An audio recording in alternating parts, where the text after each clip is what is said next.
Welcome one and all to a new episode of Depot's Den.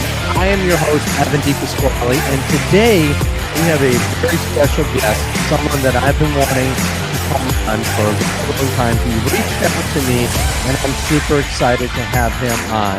He is a good friend, reached out to me, and he went to Canisius College or Canisius University. Let me introduce him, Dante Sisson. Welcome to Depot's Den. Hey, what's up? Hey, hello, Depot's Den. This is Dante Sisson. I am a graduate of Canisius University, class of 2024, and I'm really into sports. My favorite sport of all is lacrosse. That's my favorite sport I like to play. I play in a men's league. I play for ULAX lacrosse, and that's something that I'll be playing this summer. I'm super excited, super pumped to be playing it this summer. And we'll get into that all, once, in a sec. We'll talk about the Bandits because obviously if you're watching this on YouTube or listening to this on wherever social media platform, whether that's Apple, Spotify, whatever, we're going to be talking about the Bandits. But one of the things I like to do, I like to kind of get to know my guests. So Dante, you gave a little bit of an introduction about yourself, but what made you want to get into, lacrosse, especially, you love the Bandits, but what made you want to play lacrosse?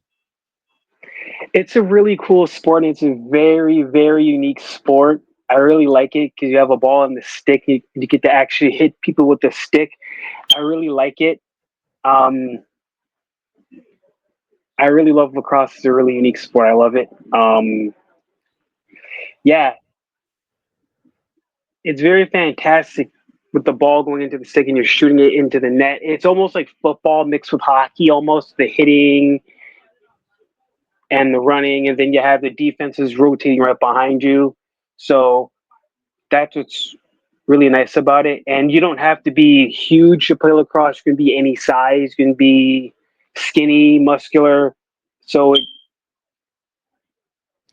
Yeah, that's one thing that I like. You always see different kinds of people with different body types that love lacrosse, and I think that that's, I've never been a lacrosse fan until probably when I started to pay attention to the Bandits, and I'm always fascinated about just how different box lacrosse is compared to when we're seeing outdoor lacrosse. Like we're seeing a lot of uh, the transition is so much different in box lacrosse compared to when we see it in a lot like outdoor lacrosse. Just tell me about like some of the differences that you yourself as someone who has played lacrosse and also someone who has uh like you're someone that has played lacrosse and you have covered the Canisius college or university lacrosse team.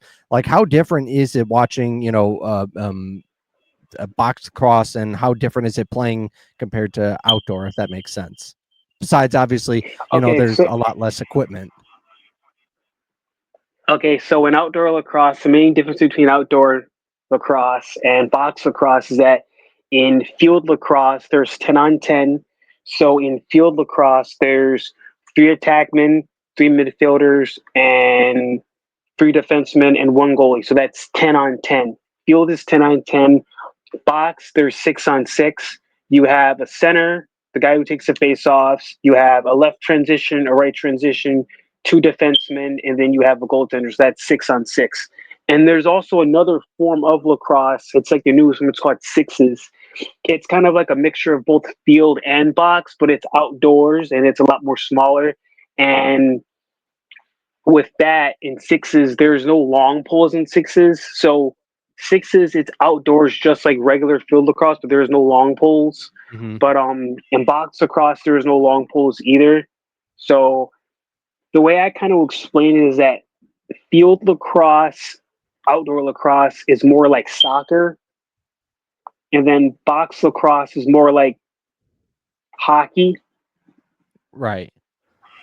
I think for me, one thing I'm always like fascinated about is the fact that, like, if you're looking at comparing the two, how much equipment goaltenders wear in box lacrosse compared to outdoor lacrosse, where they're literally probably just wearing like shoulder pads, their helmet, and like they don't have all the, because obviously you see how just gigantic the guys in box lacrosse are, and uh, is there a reason why the equipment in box lacrosse, especially for goaltenders, is so much different compared to field lacrosse? Okay, so in box lacrosse, the reason why goalies were more equipment is because box lacrosse it's more rough and it's more physical than the field game.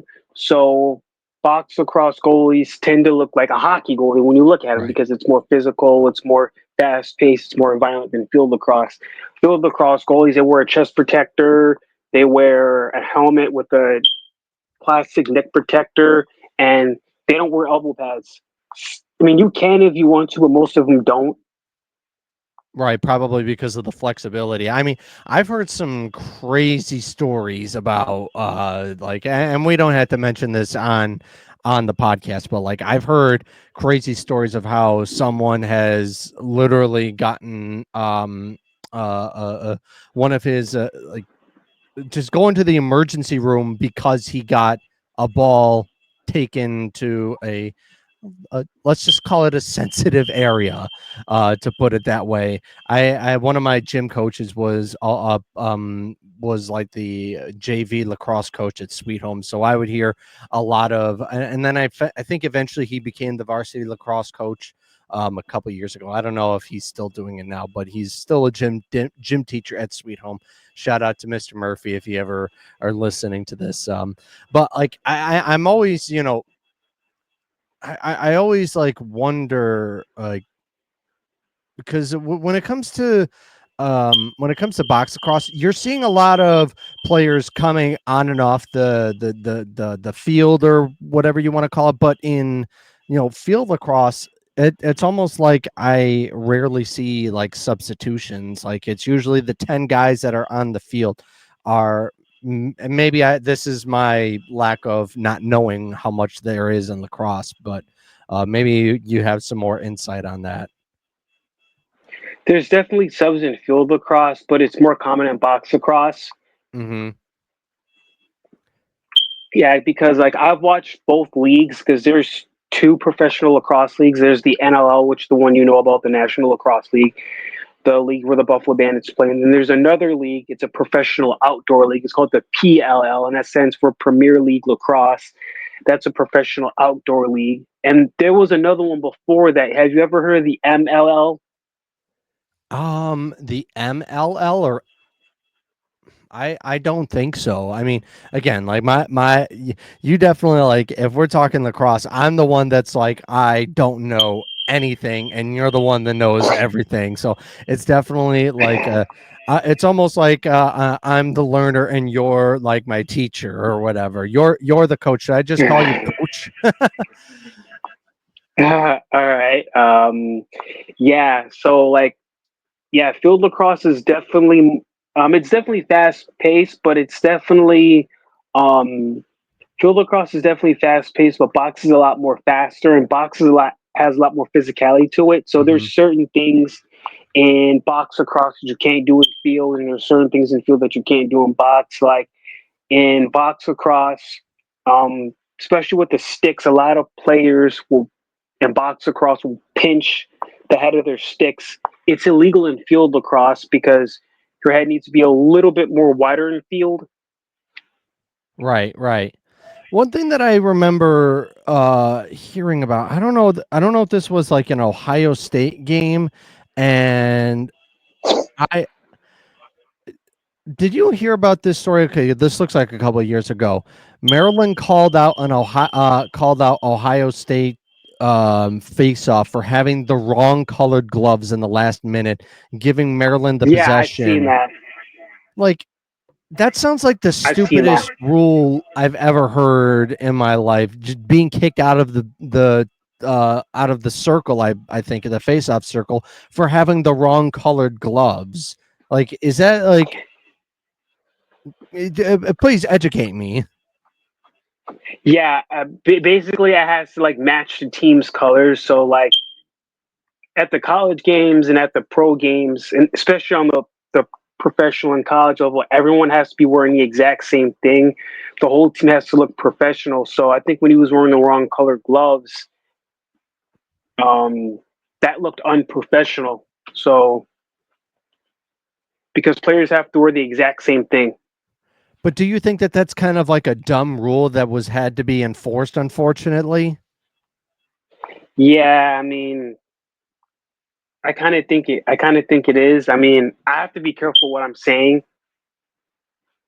I get it. I get it. You don't want to get in trouble because I know you're going to be like, if you're on, all of your buddies in your new lacrosse league are going to be getting on you. And if you have the wrong color gloves or whatever, I get it. I was just like, I definitely am just like, I think it's just ridiculous that something of that small of stature is going to be called out Yeah, because, like, to me, as someone who doesn't pay attention to lacrosse, I think for me, as it just looks like something that's really ticky tacky, and it was almost like they were looking for something to call, and especially to me because it was in the final minute of the game, and it was a 1 goal game, and it basically just put the icing on the cake. It was just all done. But all right, I want to get into the Bandits, the three-peat champions, and you mentioned to me about a week ago that you actually you ran into who? Oh, why am I drawing a blank on who was it that you ran into?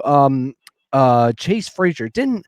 I don't know if he who was the MVP of this tournament. It was, I know it wasn't it wasn't like, um, Dane Smith or anything like that. But like, what was that like? Just meeting just an amazing legend in with the Bandits.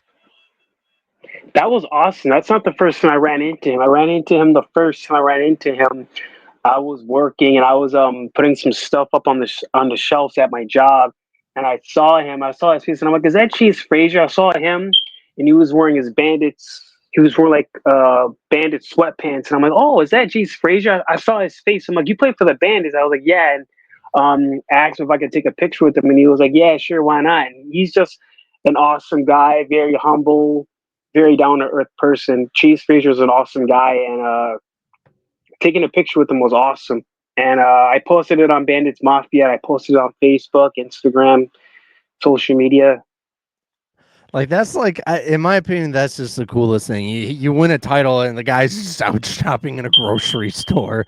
But I think to me, just like that, those are like those are the best kind of athletes where, you could just go up to him and say, hey, do you mind if I get a picture, and he'll say yes. But for me, I've always like, I guess, like, because I remember when I went to my first Bandits game, literally my one friend just said to me, he's like, okay, Evan, you don't know much about the Bandits of lacrosse, just focus on number 92.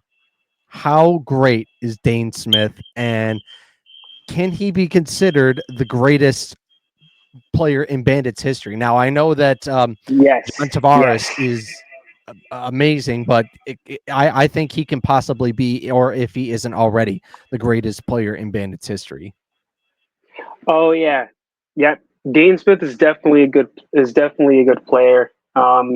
Him and Josh Byrne, I've met a lot. Actually, at my job, I've come across a lot of Bandits players. I came across Josh Byrne.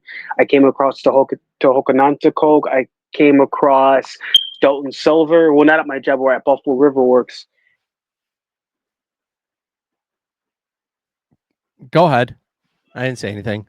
No, no. Oh no, no, those are the guys who I came across at work. I saw Josh Byrne, but I want to meet him for a second time again, and I do want to take a picture with Josh Byrne.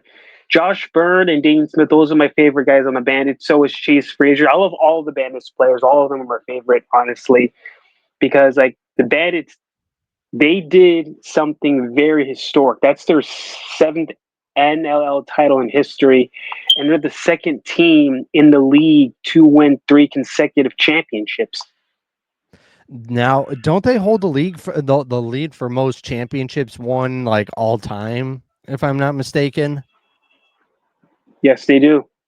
I mean, when people talk about Buffalo, not having a championship, and it's so unfortunate. Like I just always imagine, like Bandit Land is, I think it's a little almost unfair compared to the rest of the NLL because the fans get behind that team so easily, and it's honestly because they're good, and everybody's going to get behind a good team. Sorry, Sabres, I know I'm wearing my Sabres jacket right now, but like for me, it's just like when I went to a game, just how like the atmosphere for a Bandits game, and if for anybody who is listening or watching this on YouTube or whatever, and are wondering, how do you like how do you end up finding, like, what's the atmosphere like? I would almost compare it to like going to a basketball game, except there's just so much more, because you're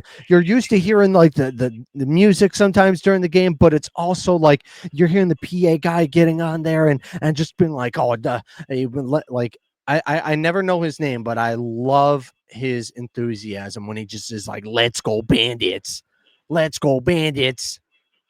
Let's go Bandits. Yeah, that's kind of cool, honestly, because the first time I ever went to a Bandits game, it was during my internship. And I went there. I didn't go there as a fan, but I went there as an intern. So there's no cheering in the press box. You can't cheer for the team. As much as I wanted to cheer, I couldn't do it. And I had to stop myself whenever I had the urge to cheer when they scored a goal, because they played against the Colorado Rock. No, the Colorado. I say Colorado Rock. Colorado Mammoth. They played against the Colorado Mammoth, Mm-hmm. and yeah, it was a really good game. I think it was during St. Patrick's Day last year.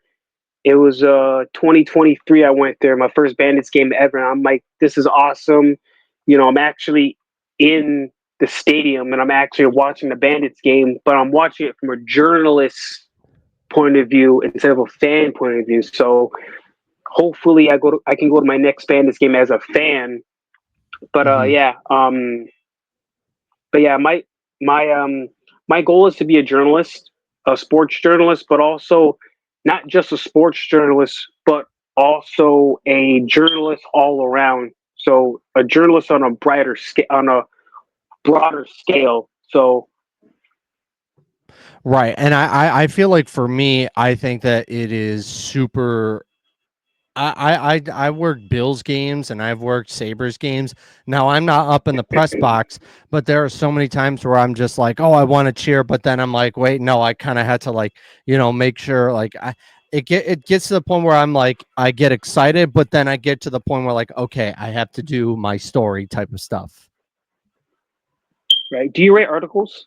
I have written like game stories for the Bills games at WGR, and I have um like I'm one of the network producers for the Sabres games on the radio. So like at the Sabres score a goal, I'll get maybe a little excited for a couple seconds, and maybe I haven't had the experience of being in a press box, so I'm sure it's like definitely a lot tougher to because I'm sure you like, as someone who is young as you are, being in a press box has to be uh super. I think having to be in a press box is so much different compared to, if you were watching the game at home. You're right. Yeah, being in a press box is like what I was taught at my internship is that you have to be neutral. You can't be biased. You can't take anyone's side. You can't take a team's side. You have to come neutral. You can't come in team colors. You have to come in, you know, suit, tie, polo shirt, no team colors on it. You can't be associated with any teams. You have to be completely neutral, and one thing that my professor told me. His name is Jonah Bronstein, and he was my professor at Medaille College before it closed down. He always told us in class, leave your fandom at the door. That's something he always preached to us is if you're being a journalist, leave your fandom at the door because you have to stay neutral. And my professor's name is Jonah Bronstein, and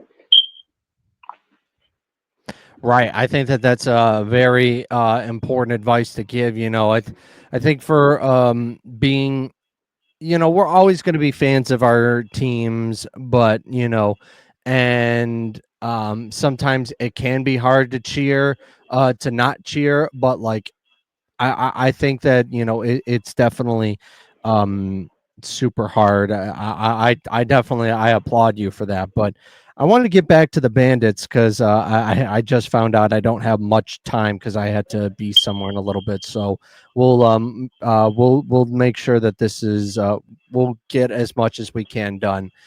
But anyways, I think I want to know, how long do you think Matt Vince is going to be able to keep up this elite level of goaltending in his like mid 40s?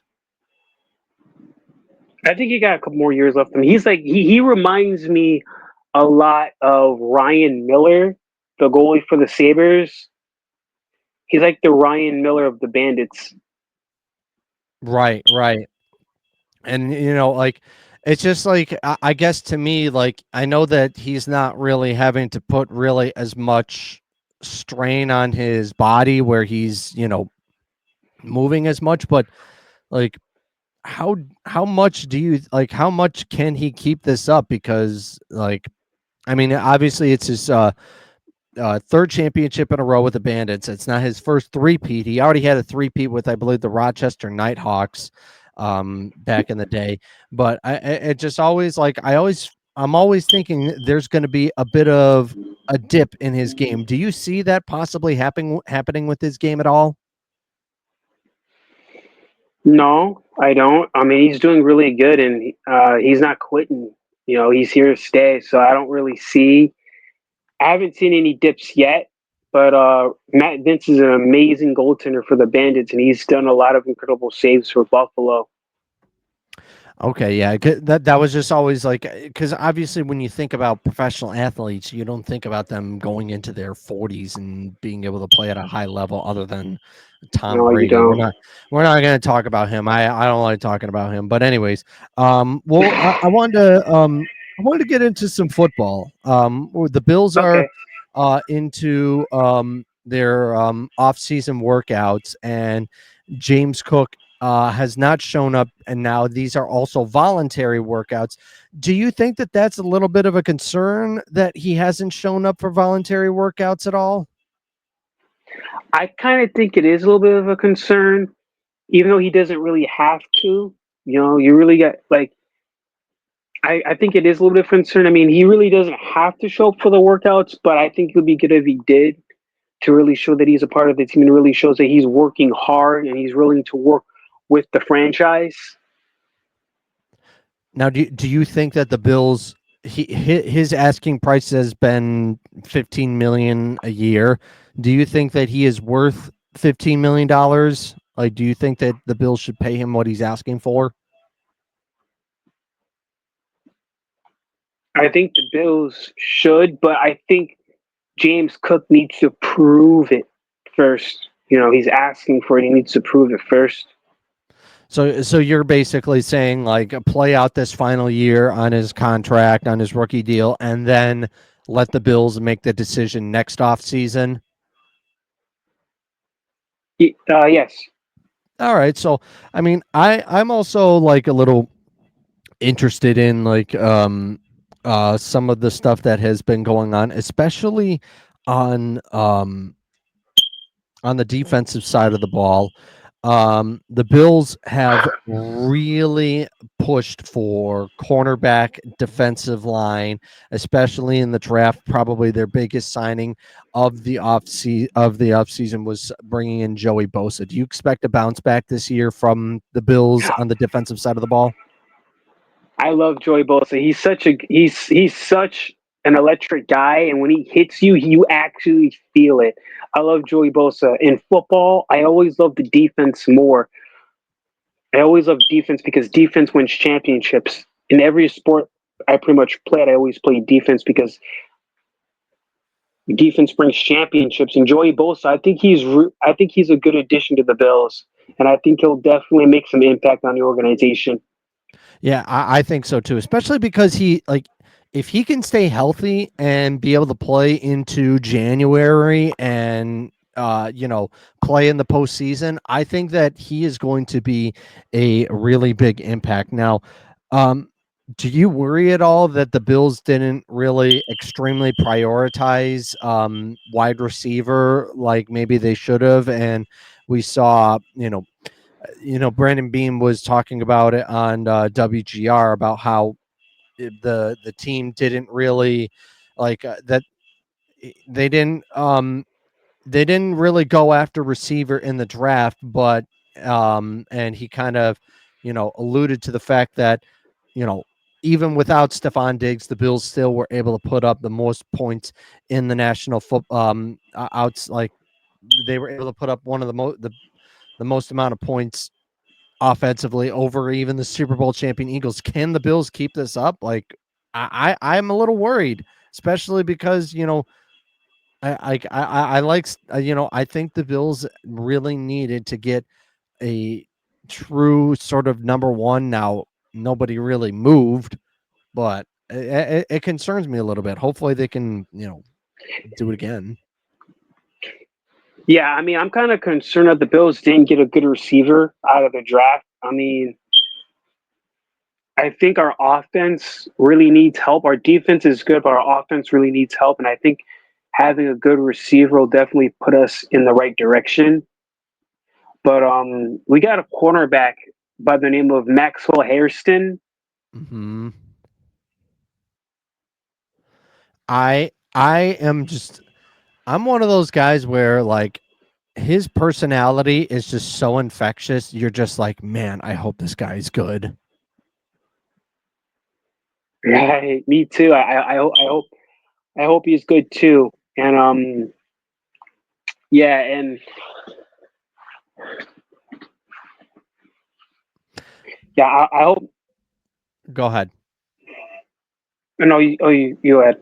No, this is your time. You got this, man. Yeah, honestly, I hope Maxwell Hairston does good for the Bills and really helps out our offense.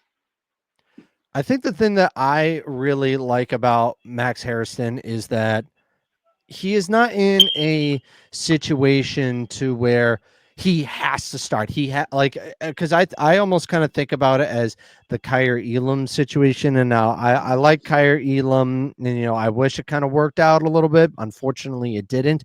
I personally think that he is not in any pressure to start. Or if it's like if you don't start, it's like we're in big trouble because I think that's what happened with Kyrie Elam because they had Tre'Davious White that was injured at the time, and now you have Tre'Davious White back, and I think that that's going to be he can be a guy that could start for you, and maybe Maxwell Harrison isn't ready yet, and then if I have a feeling Max Harrison is going to start the season, but I think that he has good support behind him with obviously Christian Benford playing opposite him, along with Dane Jackson, who has started multiple games, and also Tre'Davious White, who is an All-Pro corner.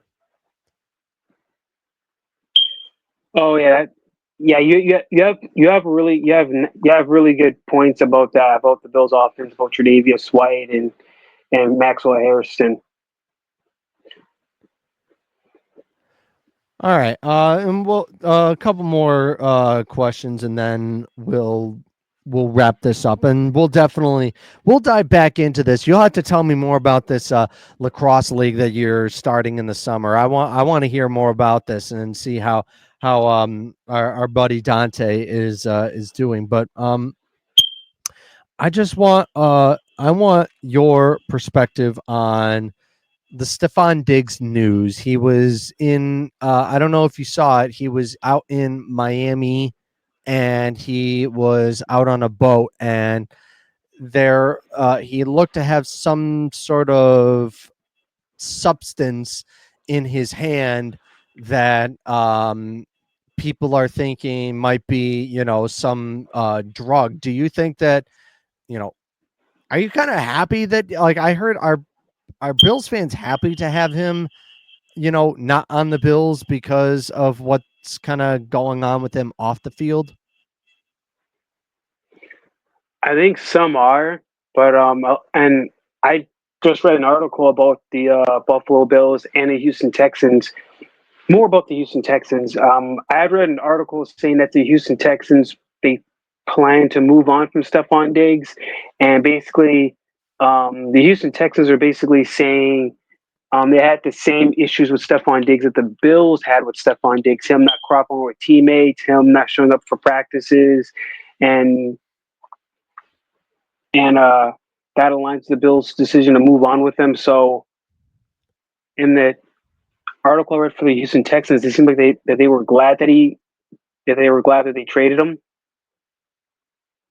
Right, right.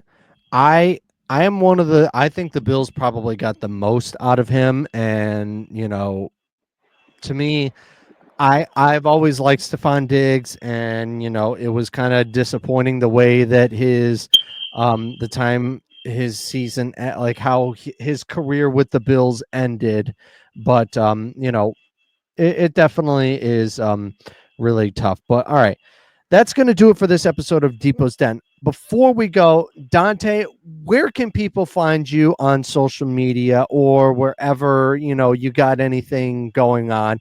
Maybe, starting up your new lacrosse league. Where can people really find where you're at? Uh, Find me on Instagram. My name is my name right there, Dante Sisson. Just find me on Instagram, Facebook, Threads. Just find me on social media, Facebook and Instagram. It's just my name, Dante Sisson. Awesome, Dante. Hey, man, thank you so much for your time. We've been working really hard to get this Awesome. going. This has sounded great. That's going to do it for this episode of Depot's Den. I have been Evan DePasquale for my guest Dante. We will see you next time on Depot's Den.